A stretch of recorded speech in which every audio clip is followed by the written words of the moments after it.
Hello everyone. Today I'll be talking about basics of aerodynamics. What is aerodynamics? What is an airfoil? Nomenclature of airfoil and how lift is produced. So let's get started. Aerodynamics. Aerodynamics is the study of motion of air. It is the way air moves around an aircraft. So these are the four forces that act on an aircraft. Lift acts upwards. It is perpendicular to the flight path. Weight acts towards the ground. It is due to the gravity. Thrust is a force produced due to engines. It is a forward propelling force. Drag is the resisting force. It acts against the flight direction. Airfoil. Airfoil is a cross-sectional shape of a wing which produces lift. So this is the wing and the cross section of the wing is airfoil shape, and this is the airfoil shape. Also horizontal stabilizer and vertical stabilizer will have this kind of cross section.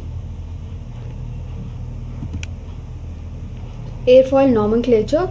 We'll see the different terms that are used in an airfoil. Leading edge. Leading edge is the most forward point of an airfoil. Trailing edge is the rearmost point of an airfoil. Chord. Chord is the distance between leading edge and the trailing edge. Chord line is the straight line that connects leading edge and trailing edge. It is the straight line. Camber line. Mean camber line, it is the locus of points halfway between upper surface and the lower surface. This is the upper surface and lower surface, and this is the mean camber line.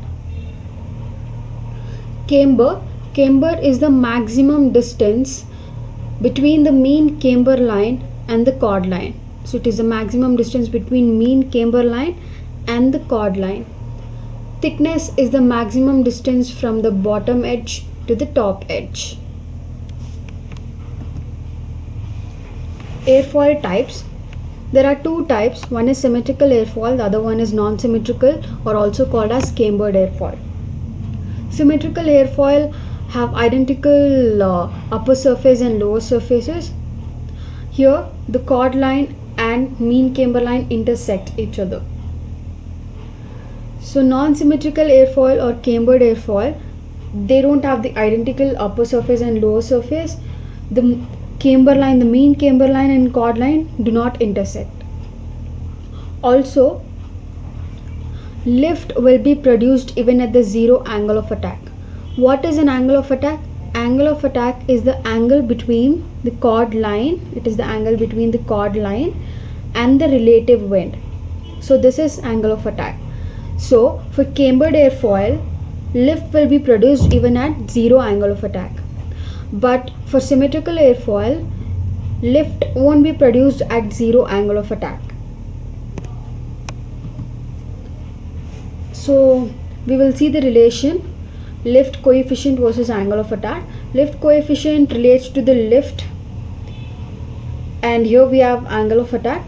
So we can see here, with the increase in angle of attack, the lift is also increasing. And for this symmetrical airfoil, that is for uncambered wing, we can see at zero angle of attack lift is zero, but for cambered wing at zero angle of attack there is certain lift produced. So with the increase in angle of attack, lift also increases. At certain point it starts decreasing. So with the increase in angle of attack at certain point, lift start decreasing, and this is called as stalling. So stalling occurs due to the flow separation. So when the airflow doesn't stick to the wing, there will be flow separation, and because of that, with the increase in the angle of attack, the lift decreases.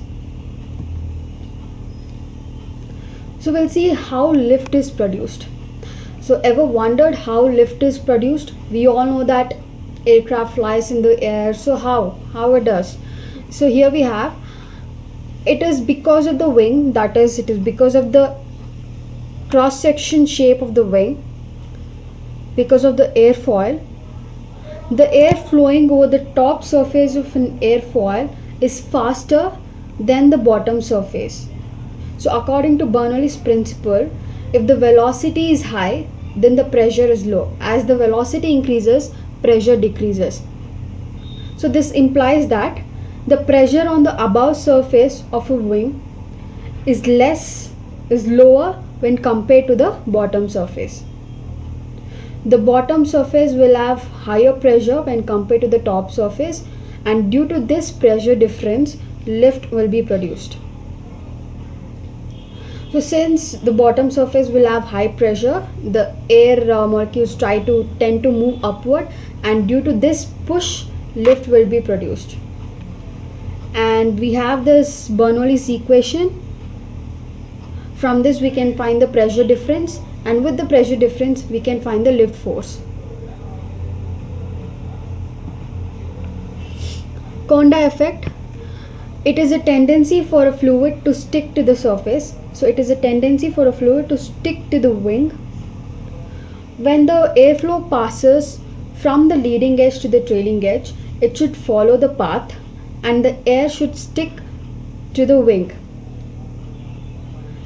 for the lifting force to work. And this phenomenon is also called as flow attachment. So the airflow has to follow this path and it should stick to the surface. So why airfoil? Why airfoil? Why not circular cylinder, or why not a rectangular plate? So we'll know why. We can see here we have this rectangular plate over here and the circular cylinder. When the air is flowing over these two surfaces, we can see the flow is not really smooth and there is wake here. That is, there is a change in the flow direction, and drag compared to the flow over here is more. Drag is comparatively more in these two cases. So when we see here, the flow is smooth and the drag produced is also really less. So, and that's why we prefer this airfoil shape for the wing. So drag is really less and the airflow is also smooth. It follows the cross section, and lift is produced more in this case when compared to these two cases. Mach number is a dimensionless quantity.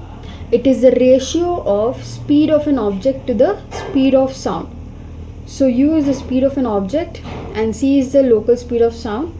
So u could be the speed of an aircraft to the speed of sound, and we get Mach number. So we might hear that the aircraft is flying at subsonic speed or supersonic speed. So we'll see what it actually means.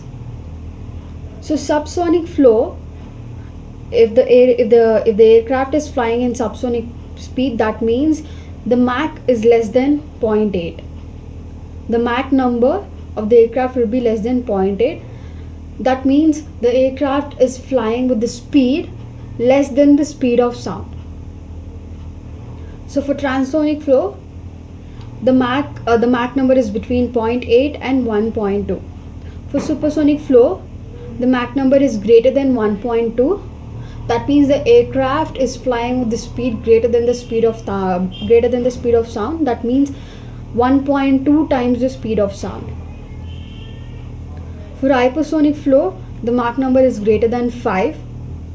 The speed is 5 times greater than the speed of sound. We can see hypersonic flows and hypersonic speeds, rockets and missiles will have this speed. And supersonic flow, the supersonic speed can be seen in the aircrafts, in the fighter jet aircrafts, and commercial aircrafts usually fly at subsonic speed.